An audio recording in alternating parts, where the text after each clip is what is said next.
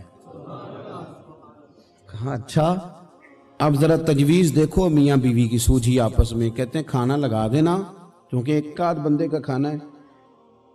اپنی غربتوں کا ہر جگہ اظہار کرنا، رونا رونا، یہ دیکھو غربت کیسے چھپائی جا رہی ہے۔ اس کو کہا نہیں کہ چل تو تھوڑا رحم کھا، تو آیا ہے تو تھوڑا رحم کھا، یہ نہیں کہا اٹھ کے نا تو کھانا رکھنا اور اٹھ کے نا چراغ ٹھیک کرنے کے بہانے بجھا دینا۔ ہم دنیا والوں کے سامنے کیوں اپنے دکھ بیان کریں؟ ہم جو کہیں گے رب رسول کی بارگاہ میں کہیں گے۔ تو نا چراغ ٹھیک کرنے کے بہانے، اہلیہ اٹھی، کھانا دینے کے بعد چراغ ٹھیک کرنے کے بہانے بجھا دیا۔ خامد بھی ہاتھ چلاتے رہے، بیوی کبھی برتن رکھتی کبھی اٹھاتی، پتہ چلے کہ کھانا کھا رہے ہیں، کھانا کھایا جا رہا ہے۔ کہتے ہیں مہمان پیٹ بھر کے کھانا کھا گیا۔ یہ کام ہوا رات کے اندھیرے میں، اس وقت ہوا جب چراغ بھی بند تھا، اس وقت ہوا جب کوئی دیکھنے والا نہیں تھا، کسی پڑوسی کو بھی خبر نہیں تھی۔ فرماتے ہیں صبح کے اجالے میں اس مہمان کو لے کے مسجد نبوی میں نے قدم رکھا تو نبی کریم نے فرمایا رات جو تم نے کام کیا ہے نا، اسے دیکھ کے میرا رب بڑا مسکرایا ہے، اللہ بڑا مسکرایا ہے۔ اللہ تر دامنی پہ شیخ ہماری نہ جائیے، ہم دامن نہ چھوڑ دیں تو فرشتے وضو کریں۔ یہ شان ہے صحابہ کی۔ نبی کریم علیہ السلام نے فرمایا رب رات مسکرایا تیرا یہ انداز دیکھ کے، اور اس نے قرآن نازل کیا وَيُؤْثِرُونَ عَلَىٰ أَنفُسِهِمْ وَلَوْ كَانَ بِهِمْ خَصَاصَةٌ۔ کچھ لوگ وہ ہیں جنہیں بڑی بھی ضرورت ہو تو دوسروں پر اثار کر دیتے۔